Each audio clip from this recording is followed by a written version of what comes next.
In terms को समझने के लिए हमें सबसे पहले ये समझना होगा कि जो अर्थ का स्ट्रक्चर है उसमें बेसिकली क्या क्या डिविजन्स की जाती हैं।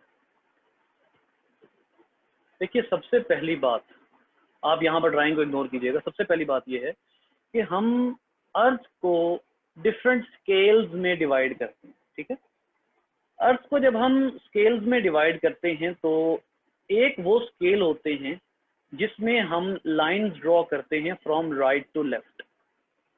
जब राइट टू लेफ्ट हम लाइंस ड्रॉ करते हैं तो ये जो रीजन होता है जो अर्थ के 0 डिग्री पर है, इस स्फीयर के 0 डिग्री पर है, ये रीजन आपको अच्छे तरीके से पता है ये क्या कहलाता है। This is called as equator. ठीक है, अब यहां से हम डिवीजन स्टार्ट करते हैं कि जो इक्वेटर है इससे ऊपर ऊपर जो है वो ये एक्चुअली मैं आपको वो चीजें बता रहा हूं जिनको आप कहते हैं कोऑर्डिनेट्स।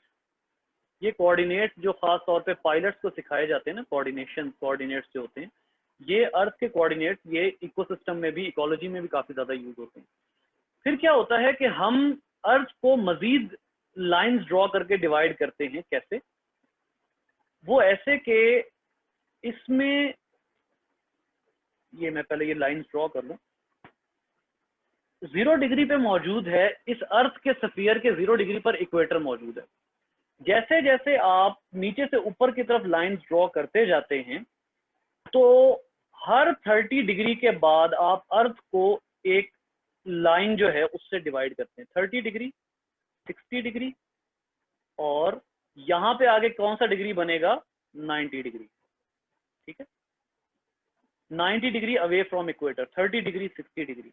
बिल्कुल इसी तरह से नीचे भी ऐसा ही होता है, 30 डिग्री, 60 डिग्री और 90 डिग्री।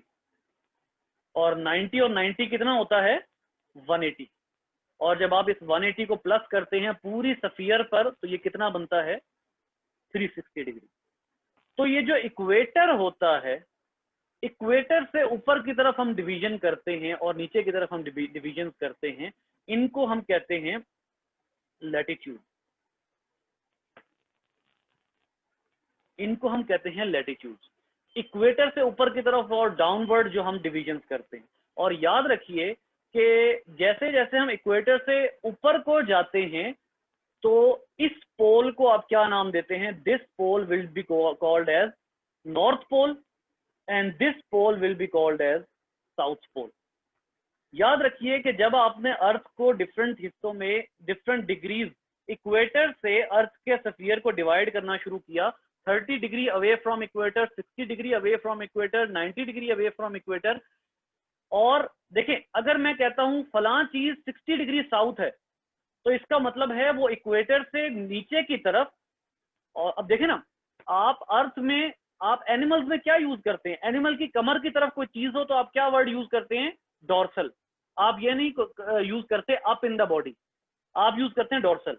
और जब बॉडी में कोई चीज, जैसे हमारा जो हार्ट है वो सीने की तरफ है, नीचे की तरफ है, ग्राउंड की तरफ है, तो उसको हम क्या कहते हैं? Ventral to the body, ventral to the spinal cord. ठीक है, इसी तरीके से जब आप अर्थ का सर्कल बनाते हैं तो आप ये नहीं करते कि 90 degree up from equator, 90 degree down from equator. No, आप टर्म यूज करते हैं 90 डिग्री नॉर्थ, 90 डिग्री साउथ।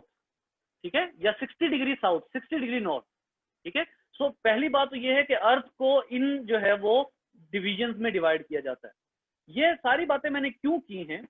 क्योंकि इकोलॉजिकली हम अर्थ के इक्वेटर रीजन से ऊपर की तरफ डिवीजन शुरू करते हैं और इक्वेटर रीजन जहां खत्म होता है उसके बाद के रीजन को हम क्या कहना शुरू कर देते हैं? ट्रॉपिकल।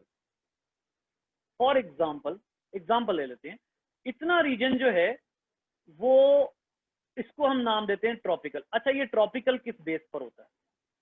देखिए ना, मैंने इक्वेटर के बाद एक खास रीजन को क्या नाम दे दिया हुआ है? ट्रॉपिकल नाम दे दिया हुआ है। ठीक है, ट्रॉपिकल का नाम दिया, तो किस बेस पर दिया? याद रखिए, ट्रॉपिकल उसको खास तौर पर 2 बेसिस पे नाम दिया जाएगा। एक तो उस एरिया में एवरेज रेनफॉल कितना हो रहा है, सेकेंडली उस एरिया में क्लाइमेट कैसा है। ट्रॉपिकल बेसिकली किस बात को रेफर करता है कि उस एरिया का क्लाइमेट कैसा है। जहां भी आप पढ़ेंगे ट्रॉपिकल क्लाइमेट, इसका मतलब है वो एरिया इक्वेटर से थोड़ा सा दूर है। कितना, किस तरफ? सिर्फ नॉर्थ की तरफ नहीं, इक्वेटर से दोनों तरफ एक खास क्लाइमेट क्या कहलाएगा? ट्रॉपिकल। ये बात अपने ज़हनों में रखें, ठीक है। इक्वेटर के दोनों तरफ एक खास क्लाइमेट ट्रॉपिकल कहलाएगा। उसके बाद आ जाइए, नेक्स्ट डिवीजन बनाते हैं। एक और क्लाइमेट बनता है जिसमें वंस अगेन रेनफॉल मैटर करती है, और जो 10, देखिए आपको पता है क्लाइमेट जो है वो लॉन्ग टर्म रिकॉर्ड होता है ना, 5 साल 10 साल। तो एक और रीजन बनता है ट्रॉपिकल के बाद, और वो भी किधर? Both sides of the equator, south भी नॉर्थ भी, ठीक है। सो ये जो क्लाइमेट होता है जो ट्रॉपिकल से डिफरेंट होता है, इसको आप कहते हैं सब ट्रॉपिकल। जी, सब ट्रॉपिकल एक खास क्लाइमेट का एरिया, खास रेनफॉल का एरिया, खास क्लाइमेट का एरिया जो है वो सब ट्रॉपिकल कहलाता है।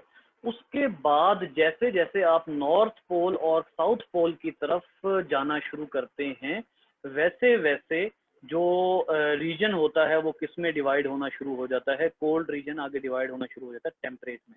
ये मैं आप लोगों को एग्जैक्ट डिवीजन इसलिए नहीं बता रहा कि वो फिलहाल हमारा जो है वो पर्पस नहीं है, हमारा पर्पस बेसिक कॉन्सेप्ट है। कितने फासले पर जाके होता है? देखिए इसमें डिपेंड करता है क्लाइमेट, कहाँ क्लाइमेट शिफ्ट हो रहा है प्रॉपर। अब देखें सब ट्रॉपिकल के आगे टेम्परेट में भी आप कह सकते हैं कि टेम्परेट रीजन भी आप बाउंड्री नहीं बना सकते कि इस रीजन से टेम्परेट स्टार्ट हो रहा है। सबसे ज्यादा वाइड रीजन टेम्परेट है, सबसे वाइड रीजन। इसीलिए मैं यहाँ पर सिर्फ एक रफ डायग्राम बना रहा हूँ। सबसे ज्यादा वाइड रीजन टेम्परेट है, और उसके बाद ऊपर आ जाता है आखिरी रीजन जिसको आप कहते हैं पोलर, ठीक है। पोलर, जो नॉर्थ पोल होता है वो आर्कटिक पोल कहलाता है, और जो साउथ पोल होता है वो एंटार्क्टिक पोल कहलाता है। ये एंटार्क्टिक। तो ये हो गया लैटिट्यूड। लॉन्गिट्यूड क्या है? लॉन्गिट्यूड ये है कि जब मैं अर्थ को इस तरह डिवाइड करूंगा, जब मैं अर्थ को इस तरह डिवाइड करूंगा, then it will be called as longitude. और ये क्या होगा? जहां से लाइन स्टार्ट होगी और जहां से लाइन एंड होगी। अब ये देखिए, ये वेस्ट है, ये वेस्ट पोल है, ये ईस्ट पोल है। ये किस बेस पे डिवाइड हुए हैं? ये लॉन्गिट्यूड की बेस पे डिवाइड हुए हैं। लैटिट्यूड क्या था? लैटिट्यूड वो थे साउथ और नॉर्थ, और लॉन्गिट्यूड क्या है? वेस्ट और ईस्ट। आप अर्थ को ऐसे डिवाइड करते जाएं, वेस्ट और ईस्ट जो हैं वो आपके सामने आते जाएंगे। This is the meaning of tropical, sub tropical, temperate, polar, latitude, longitude. Altitude क्या होता है? Altitude is just like height, ये सिर्फ हाइट है, ठीक है। अगर आप जो है वो किसी हाइट पर जा रहे हैं, then it will be increasing altitude, high altitude, low altitude, ठीक है। ये चीजें होती हैं।